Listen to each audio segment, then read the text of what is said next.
we can sort of view Bitcoin as essentially a decentralized data lake.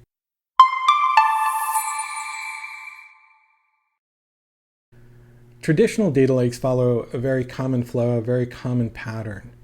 You begin with some raw data, you take it through a curation process, then you analyze the data, and then you serve it to an internal or an intended audience.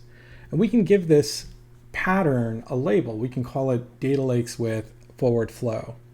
One of the challenges with traditional data lakes is the curation process. And as you try to grow the participation of a data lake, this curation process becomes a bigger and bigger headache. If, for example, we were to take a look at, let's imagine an internal group that wanted to contribute data back into the data lake. So let's imagine that this group generates some insight and they want to contribute that back. Well, what that results in is an additional curation process. And this becomes exponentially more difficult the more participation you want to involve in the data lake. One of the extraordinary things about technologies like Bitcoin and blockchain is the ability to chain events between multiple parties. So for example, I can take a user with wallet number 1 and transfer funds into user 2 with wallet number 2. I can do this for wallet number 3, and I can do this for wallet number 4. And essentially, I can just keep doing this on and on and on, almost endlessly. So what's really interesting about this is that if I take a look at what's happening on the network, we can sort of view Bitcoin as essentially a decentralized data lake. Now, the limitation with this data lake is that it can only hold one type of data, which is a Bitcoin transaction. But if we ignore that for a moment, what we can see happening on the network is this ability to save data across a decentralized data lake. Now, wouldn't it be interesting if we could somehow remove the limitation from that decentralized data lake?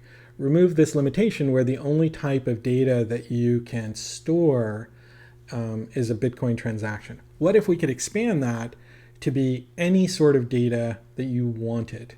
And so we can sort of imagine what this flow would look like. So you would have data that would come into this decentralized data lake.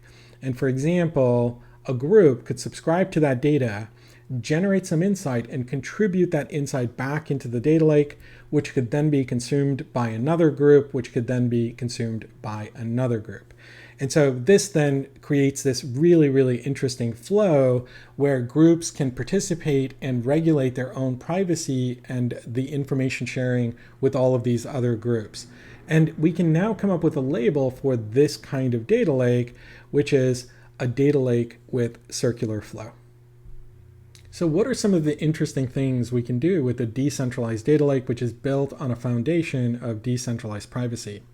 So a really interesting problem that lots of enterprises are facing is how to bring productivity tools like large language models into an enterprise. And the problem here is not the AI itself. There's lots of AI options available to enterprises. What's really difficult is corporate oversight. And we look at all of these risks associated with bringing these new productivity tools into an organization, and they just keep growing almost on a quarterly basis. Now, the challenge, of course, with corporate oversight is how do you do it in such a way that ensures the privacy of the individuals that are using this productivity tool? And so if we take a look at a common flow, right? So we have a user who's using a browser and they want to access this large language model. And so what we want to be able to do is mitigate all of these risks and liabilities associated with using this productivity tool. And we want to be able to achieve corporate oversight. But we don't want to use a brute force approach. We don't want to use a surveillance state approach to solving this problem. We want to do it in a way that is both safe and ethical. And so there's two challenges that we have and two problems that we want to be able to solve. The first one is, how do I ensure the privacy of the individual that's using this productivity tool? And the second one is, how do I demonstrate explainability to a regulator?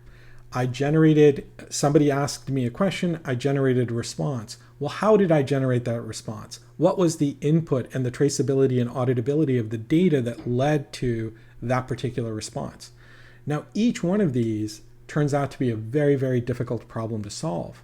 But it turns out that if you use decentralized data lakes, not only is the solution feasible, it turns out that it's actually very straightforward.